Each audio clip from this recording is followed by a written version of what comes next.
Bueno, ¿cómo están alumnos? ¿Qué tal? Ya estamos en la clase número 8. Vamos a hacer un repaso de la unidad número 3. Vamos a ver algunos conceptos. Recuerden que esta unidad nosotros ya la vimos y también ya fue evaluada. Pero bueno, vamos a terminar de completar las clases que nos quedaron pendientes.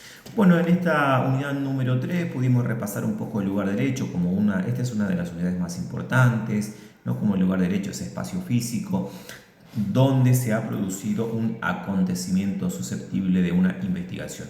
Tienen varios conceptos en el material que está ofrecido en la plataforma y en base a ello, bueno, pueden elegir el que más les parezca pertinente y todos van a estar bien, ¿no? Es el lugar derecho donde se domina una escena del crimen. Recuerde que esa escena del crimen no se habla en este sentido de crimen como un homicidio propiamente dicho, sino de crimen como la comisión de un delito que requiere una investigación. Seguidamente, hablamos sobre la protección y aseguramiento de ese lugar del hecho, la escena del crimen, la protección, ese lugar del hecho que implica mantener de inmediato la intangibilidad del espacio físico en el que pudieran hallarse elementos, rastros, vinculados con el suceso, rigiéndonos por supuesto por un criterio de delimitación amplio. Es decir, proteger esa escena del crimen es crucial porque es lo que posteriormente va a permitir ofrecer a las autoridades judiciales una investigación lo más cercana a la realidad, a la reconstrucción de la realidad posible. Bueno, esa protección del lugar del hecho, en primer término, exige establecer el perímetro, hablamos un poco de eso, el funcionamiento policial de la fuerza de seguridad en el lugar del hecho. Se puede dar por iniciativa propia, por denuncia o por orden de autoridad competente. Es decir, que esto puede suceder en el caso de que un efectivo policial esté trabajando en una patrulla y le toque presenciar o sea avisado o alertado de un lugar donde ha sucedido un hecho criminal, o bien a partir de una denuncia de una persona que se ha acercado a una comisaría a formalizar sus dichos. Bueno, la protección inicial es fundamental, ¿no? Debe mantenerse hasta que, habiendo finalizado la tarea los peritos, la autoridad competente disponga lo contrario. Bueno, después hablábamos un poco de ese aseguramiento que requiere conservar en forma original el espacio físico en el que aconteció. Bueno, esto por supuesto con la finalidad de evitar la alteración, la manipulación, la contaminación, destrucción, pérdida o sustracción de elementos. Por supuesto que la función que tiene el efectivo policial y la fuerza de seguridad es absolutamente de responsabilidad y aseguramiento de ese lugar del hecho, ¿no? Que debe actuar como observador y coordinador en el lugar del hecho. Bueno, hablamos un poco de los actos iniciales, la rapidez, esto de tratar de actuar lo más rápido posible, lo más certero posible en una relevación inmediata del lugar, cómo preservar la intangibilidad, de no modificar la escena del crimen y que quede lo más original posible, observar, evaluar. Hablamos un poco de esto de tomar todas las previsiones ante peligros inminentes para reducir en mínimo la posibilidad de que los bienes materiales puedan resultar dañados. También hablamos un poco de la inmovilización de elementos que por su naturaleza sean factibles, removibles y que pudieran estar vinculados al hecho acaecido. Bueno, impedir en este punto que personas no autorizadas, con excepción de los servicios de emergencia o directamente relacionados con la investigación, quieran observar, es el caso de los periodistas o por ahí los familiares de la persona que se encuentre involucrada, dañada o damnificada en esa escena, ¿no? Hablamos de establecer el perímetro, hablamos de mantener alejadas a las personas que nada tienen que ver con la inspección del lugar del hecho, advertir a personas que inevitablemente tuviesen que acceder al perímetro asegurado, de tomar los recaudos necesarios, marcarles un camino por donde pasar, que ese camino trate de ser el mismo para todos, por lo menos en este sentido, ¿no? Y por supuesto advertir que las personas que van a transitar porque no tienen otra opción, traten de no dejar rastros o que no los modifiquen o alteren y contaminen a los que ya están asegurados. Después, controlar estrictamente que no se incorporen a la zona comprendida en el perímetro, asegurando elementos extraños, reseñar por escrito lo observado y actuado. Esto es fundamental. Después hablamos un poco de estas medidas a adoptar ante la existencia de personas heridas y fallecidas. Bueno, esto es un poco de criterio.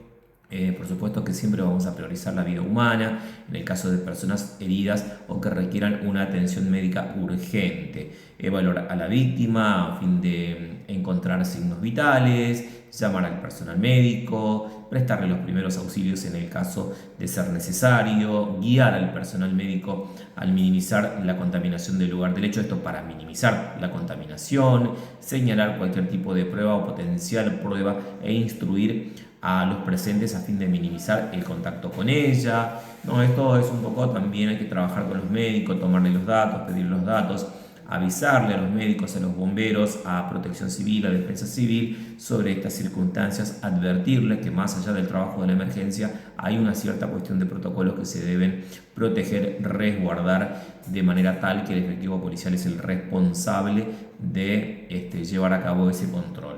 Registrar el nombre, como ya les dije, y la matrícula del profesional, documentar cualquier declaración o comentario realizado por la víctima, el presunto autor y o partícipes que se encuentren en el lugar del hecho. Bueno, evitar mover el cadáver, esto ya es un poco de lógica, ¿no? Esto de que el funcionario policial o de la fuerza, en caso que sea necesario, tenga que desvestir el cuerpo, debe observar que se cumplan estos requisitos. Evitar, de ser posible, el corte de la vestimenta, abstenerse de alterar, en caso de ser necesario, un corte de la vestimenta en las zonas ensangrentadas y manchas, los orificios de entrada y salida en todo tipo de arma, evitar siempre sacudir las prendas al desvestir a la víctima, dejar extendidas, en caso de ser posible, las prendas cuando están mojadas o empapadas en lugares físicos apropiados. Esto es muy común acá en la provincia, más que nada por el clima reinante que hay y que es bastante variable en todo momento. Esto es un poco un panorama general, ¿no? Bueno, hablamos un poco del cadáver, después hablamos un poco de las reglas de protección y aseguramiento, esas reglas de seguridad en el lugar del hecho o escena que deben establecerse algunos parámetros como el de no hablar acerca del hecho o generar hipótesis delante de terceras personas ajenas a la investigación. Esto es fundamental como profesional. Evitar mover y tocar elementos, utilizar durante todo el procedimiento cobertura para las manos a fin de evitar de dejar nuevos diseños digitales, proteger los elementos y rastros o indicios que se encuentren con peligro de ser alterados, deteriorados o destruidos. Por ejemplo, cubriendo áreas expuestas al humo, lluvia, rayos directamente del sol o viento o pisadas de los operadores. Bueno, abstenerse de fumar, esto es muy importante, ¿no? Los peritos intervinientes en el lugar del hecho o escena del crimen son los que se encuentran facultados a descartar cada elemento, rastro y demás. Bueno, siempre va a haber un coordinador en el lugar del hecho, que muchas veces ese coordinador va a ser el personal más antiguo o el más especializado. Más antiguo me refiero a la jerarquía. Definir los límites del lugar, establecer y controlar esos límites del lugar del hecho.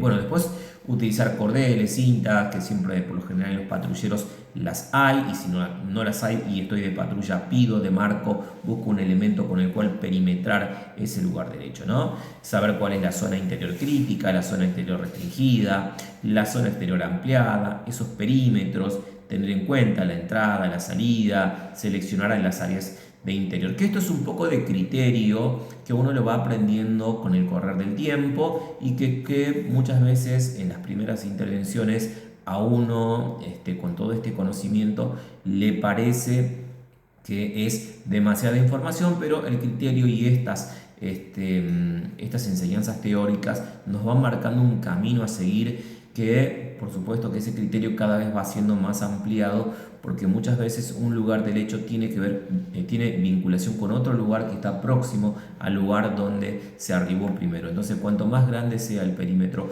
mucho mejor, siempre con criterio. No voy a cortar 3 calles o 3 cuadras solamente por un daño de la ruptura de un vidrio, ¿no? Es un poco también de criterio. Bueno, después viene esa inspección ocular, que esto por lo general lo va a realizar la División Policía Científica con equipo técnico y tecnológico adecuado, ¿no? Que es un proceso metódico, sistemático y lógico que consiste en esa observación minuciosa que se va a llevar a cabo. Bueno, va a estar a cargo de la inspección ocular el coordinador y tiene por lo general un protocolo que seguir y tiene la oportunidad de hacer un reconocimiento o registro adecuado de la escena. Por supuesto que también puede realizar un recorrido inicial, bueno, lo podemos acompañar, incluir en su recorrida todos los espacios involucrados, restringir el recorrido, etc. Y bueno, por supuesto que tiene algunas reglas básicas, ¿no? Bueno, por ejemplo, tener en cuenta que la misma corresponde a una fijación mental del lugar del hecho, respetar el orden de lo general a lo particular, de lo particular al detalle y del detalle al mínimo detalle. Estas cositas las tienen bastante bien detalladas en este resumen que yo les estoy recordando un poco de algunos conceptos que ya vimos. Todos los roles que tiene el coordinador del lugar del hecho en esta inspección ocular. Luego la fijación del lugar del hecho, que es la etapa de la inspección ocular mediante la cual se detectó la presencia de evidencias físicas asociadas al hecho investigado. Es decir, que si en la primera inspección ocular nosotros o el investigador o personal de policía científica determina que hay indicios, vestigios materiales que son importantes o vinculantes a esa investigación, se deben fijar de determinada manera, ¿no? Hay procedimientos y por supuesto siempre tratando de no alterar la evidencia. Y por supuesto que después viene, por lo general se hace desde el inicio la descripción escrita de esa situación, ¿no? Que consiste en la narración. Describo todo aquello que se considere oportuno.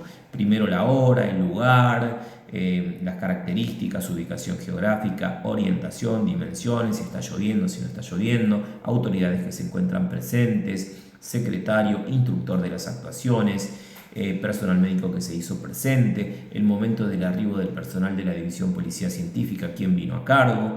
Tomo todos esos datos porque al formalizarse este escrito, que es un acta que puede ser labrada por el juez y o el fiscal asistido por un secretario o bien por los funcionarios de la policía, que en la práctica por lo general lo realizan los funcionarios policiales. Bueno, esto es importante, ya más o menos les di un panorama general. Bueno, el croquis, que es un poco ese dibujo a mano alzada que hago de manera esquemática y orientado con una leyenda explícita, las medidas reales sin usar una escala determinada que constituirá el antecedente para la posterior confección del respectivo plano. Bueno, en el caso de no llegar policía científica y en el caso de que las inclemencias del tiempo o la situación lo amerite, el efectivo policial que se encuentra en el lugar puede realizar un croquis a mano alzada, pero por lo general es el trabajo que realiza la División Policía Científica.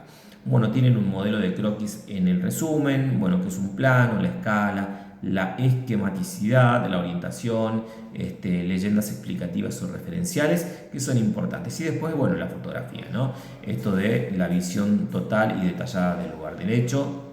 Un poco tienen ahí una explicación de lo que abarca. Esto es muy importante. Y después viene la recolección de elementos, indicios o rastros y la cadena de custodia. El objetivo de esa cadena de custodia es garantizar el objeto o sustancia que se presenten en juicio como elementos de prueba y que sea el mismo y que sea recolectado como indicio relacionado con la ejecución de un posible delito. Es decir, que no sufra ninguna alteración. Bueno, yo considero que con este repaso ya más o menos ustedes tienen un recordatorio para complementar esta clase número 8 y en el próximo video vamos a ver un repaso de la unidad número 4. Muchas gracias.